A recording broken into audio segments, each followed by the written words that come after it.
Pour en parler, nous avons au bout du fil Kadia Touba, membre du collectif des stagiaires du journal Auréa. Kadia Touba, bonjour. Bonjour monsieur. Bienvenue dans cette émission. Vous êtes membre du collectif des stagiaires du journal Auréa. Depuis combien de temps vous évoluez dans ce quotidien? Merci de m'avoir donné la parole ce matin. Et je suis Baldé Kadiatou. Baldé. Je suis la porte-parole du... Oui, c'est Baldé Kadiatou. Baldé Kadiatou, vous êtes la porte-parole du collectif des stagiaires du journal Auréa. Je suis la porte-parole du collectif, oui, du journal. Alors, depuis combien de temps vous évoluez au quotidien national? Je suis à Auréa depuis 2010. Depuis 2010, vous évoluez au journal Oui. Auréa, 2010-2025, cela fait 15 ans et malgré tout, votre statut n'a pas encore changé. Alors, on pensait que la page des stagiaires des médias d'État était définitivement tournée avec l'engagement des stagiaires de la RTG, mais voilà qu'apparaît un nouveau feuilleton, celui des stagiaires du journal Auréa. Qu'est-ce qui s'est passé? Et malheureusement, monsieur, ce passage-là, dire que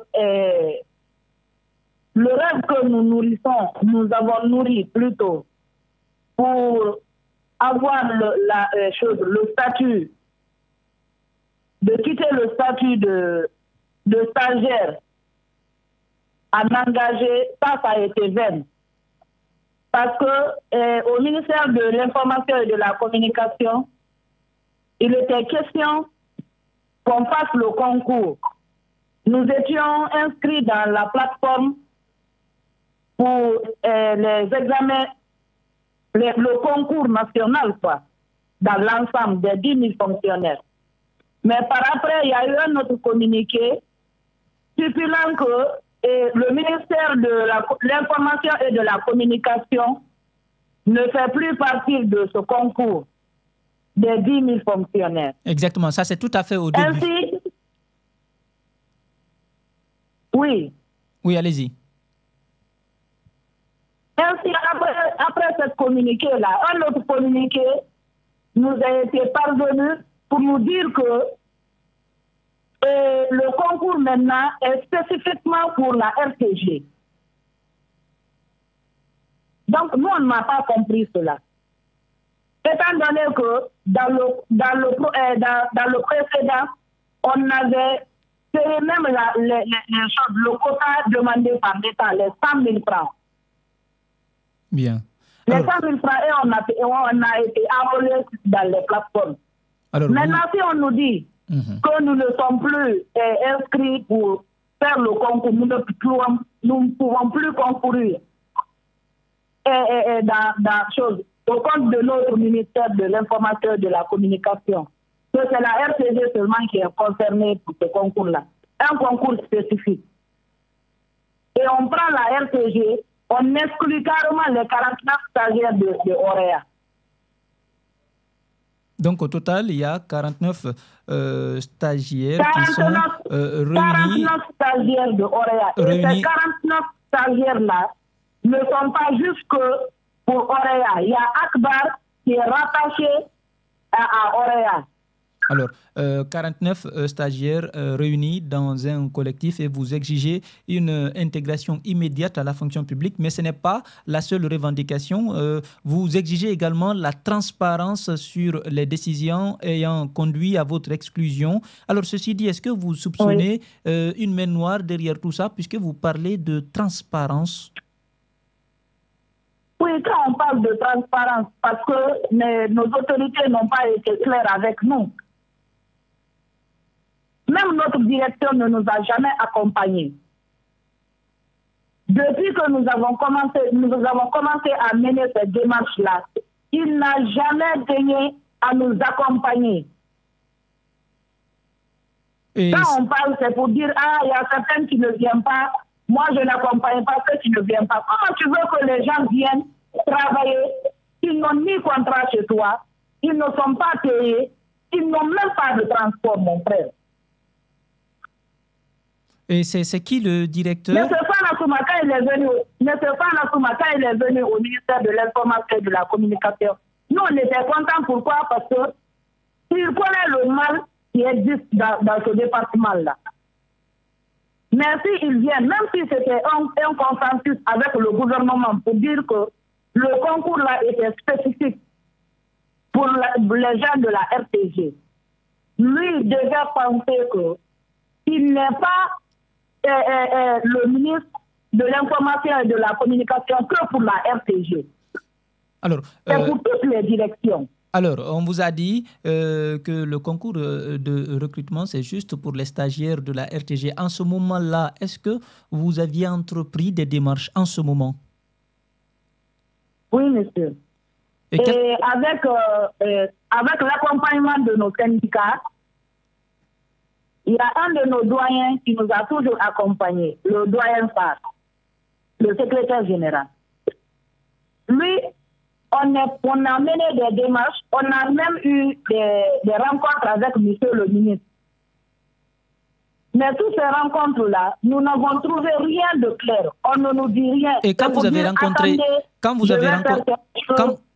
rencontré le ministre de la Communication, j'imagine que c'est Fana Souma, l'actuel ministre de la Communication. Qu'est-ce qui a filtré de votre rencontre? Oui, monsieur Fana Souma.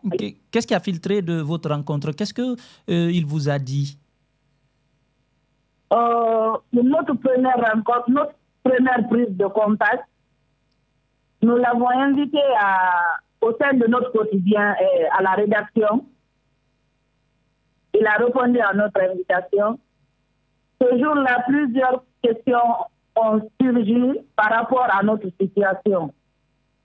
Mais ce qui nous a laissé entendre, c'est toujours le point sur le concours spécifique de la RTG. Et que pour nous, il fera son mieux pour voir combien ils peuvent prendre parmi nous. Imaginez combien sur 49 ils peuvent prendre pour nous. Étant donné qu'au compte de la RTG, il y a eu plus de 350 actuellement où je vous parle là. Bien.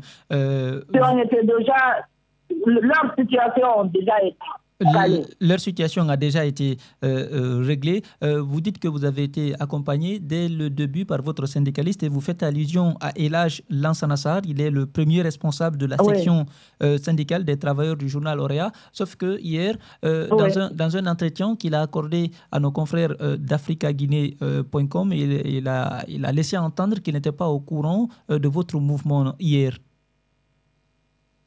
Pour notre mouvement hier, oui. C'est vrai qu'il n'était pas au courant. Pourquoi? Parce qu'il nous a toujours demandé d'attendre. Imaginez, ça fait une année que nous sommes sur le dossier là. On ne nous dit rien de concret. Donc, nous, on a pris le devant. Parce qu'il s'agit de notre avenir. C'est pourquoi nous avons pris le devant. Pas parce que nous n'avons plus confiance en lui. Lui, il a fait ce qu'il pouvait. Bien. Si nous avons fait cette déclaration hier, c'est pour nous faire entendre. Bien. Alors, parmi vos revendications, toujours, vous exigez la reconnaissance explicite du rôle stratégique joué par Auréa dans l'écosystème médiatique national. Est-ce que vous estimez que le journal Auréa ou les efforts des stagiaires ou des journalistes de ce quotidien sont moins considérés par rapport aux efforts des autres médias comme la RTG, par exemple? Non. Kadiatou Baldé, est-ce que vous êtes là? Kadiatou Baldé? Malheureusement, on n'a plus Kadiatou Baldé. J'espère qu'elle sera de retour dans quelques instants pour qu'on aille au bout de ce entretien. Il est 10h passé de 12 minutes. Chers internautes, vous êtes à l'écoute de votre émission À vous l'antenne, émission qui vous parvient du lundi au mercredi à partir de 10h00. Ce matin, on parle de la situation des stagiaires du quotidien national Auréa qui dénonce dans une déclaration publiée hier lundi ce qu'il qualifie d'exclusion lors du dernier concours d'accès à la fonction publique. Selon le groupe, jusque-là, les démarches entreprises depuis plusieurs années auprès des autorités sont restées vaines au menu de leurs revendications, une intégration immédiate à la fonction publique. On me fait signe pour me dire que Kadiatou Baldé est de retour. Auréa n'a pas les mêmes privilèges que la RTG et les autres médias.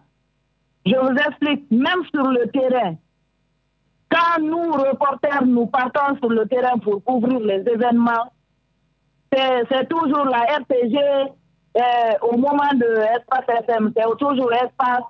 Auréa, c'est comme si nous sommes invisibles, quoi. Pourtant, c'est le premier médium étatique. Bien. Auréa est le premier média étatique. Et qu'est-ce qui a changé depuis votre sortie d'hier? Bon, pour le moment, on n'a pas encore de nouvelles, mais on attend. Pour l'instant, vous n'avez pas encore été approché, vous n'avez pas encore de nouvelles, mais vous restez patient. Et est-ce que les responsables du média, les responsables du journal Auréa, sont au courant de votre mouvement? Est-ce qu'ils l'ont approuvé, ils ont donné leur aval? Je ne vous ai pas compris. Est-ce que les responsables du journal Auréa sont d'accord, vous accompagnent dans ce mouvement de revendication? Et dans ce mouvement, la dernière fois, on a fait une prise de contact avec notre directeur, M. Ibrahim Akone, et il a dit de faire ce qu'on peut pour réclamer notre droit, le droit d'être intégré à la fonction publique. C'est ce qui nous a fait comprendre. Parce qu'à plusieurs reprises, il a parlé au Conseil de notre situation et qu'on ne l'a pas entendu. Et si lui qui est le premier responsable du quotidien national Auréa, il n'est pas entendu au niveau du ministère, qu'est-ce que nous pouvons faire? Nous, c'est demander à l'État, au gouvernement du général Mamadi Doumbouya, de penser à notre situation. Nous sommes aussi guinéens que ceux de la RTG. Nous avons vécu les mêmes galères. Donc, s'il y a des privilèges à partager, qu'on le fasse pour tout le monde. Bien. Et c'est aussi l'occasion. Est-ce que vous pouvez partager avec nous les réalités que vivent les journalistes du quotidien Auréa, surtout en particulier les stagiaires? Et mon frère, je reviens là-dessus. D'abord, nous sommes là-bas, il y a certains qui ont fait 10 ans, d'autres 15 ans et plus. Si tu comptes les journalistes qui ont fait 5 ans à Auréa, tu ne trouveras pas moins de 3 personnes. Mais dans tout ce nombre-là, aucun d'entre nous n'a un contrat avec la direction. Aucun ne reçoit de prime, ne serait-ce que le prime de transport. Et c'est un journal étatique. C'est un quotidien national. Normalement, oui, eux, ils ne peuvent pas engager, mais ils peuvent accompagner les stagiaires pour qu'ils aient une situation. Normalement. Ce n'est pas eux qui engagent. On comprend cela. Mais de là où les gens doivent être engagés, eux, ils peuvent se faire entendre là-bas. Alors, vous appartenez à une rédaction dans laquelle vous ne bénéficiez même pas de primes de transport. Comment vous faites dans ce cas pour faire fonctionner le quotidien, si tout cela n'est pas assuré? Pendant plus de 15 ans, vous êtes là-bas. Et mon frère, d'abord, ce métier-là, nous sommes venus là-bas par passion. Parce qu'on a l'amour de ce métier. C'est pourquoi nous avons gardé espoir qu'un jour, comme on le dit toujours, ça va aller. Mais au moment où nous avons espéré que tout ira bien, c'est en ce moment qu'on a appris que notre rêve là, que nous continuons toujours à dormir.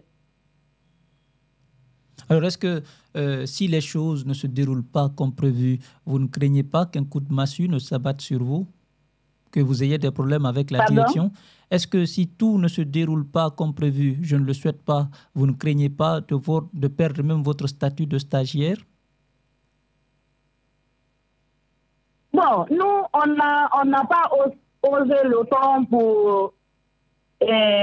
parce qu'on veut faire l'indiscipline ou on veut faire quelque chose de mal à quelqu'un. Nous, on a fait la déclaration, c'est pour nous faire entendre. Pour que notre situation soit régularisée, que nous soyons au même pied d'égalité que les autres. Et nous espérons, dans les prochains jours à venir, qu'on se fera entendre. Que les gens, que notre message tombera dans de bonnes oreilles et qu'ils auront pitié de notre situation. Le message, pas le contraire. Le message de Kadiatou Baldé, porte-parole du collectif des stagiaires du quotidien national Auréa aux autorités de transition. Elle espère que le collectif aura une issue favorable. Surtout, oui, allez-y rapidement. Surtout, particulièrement au président général Mamadi Doumbouya. Nous le lançons un appel solennel. Et tous ces membres du gouvernement, y compris le Premier ministre, M. Baouri, de veiller à notre dossier.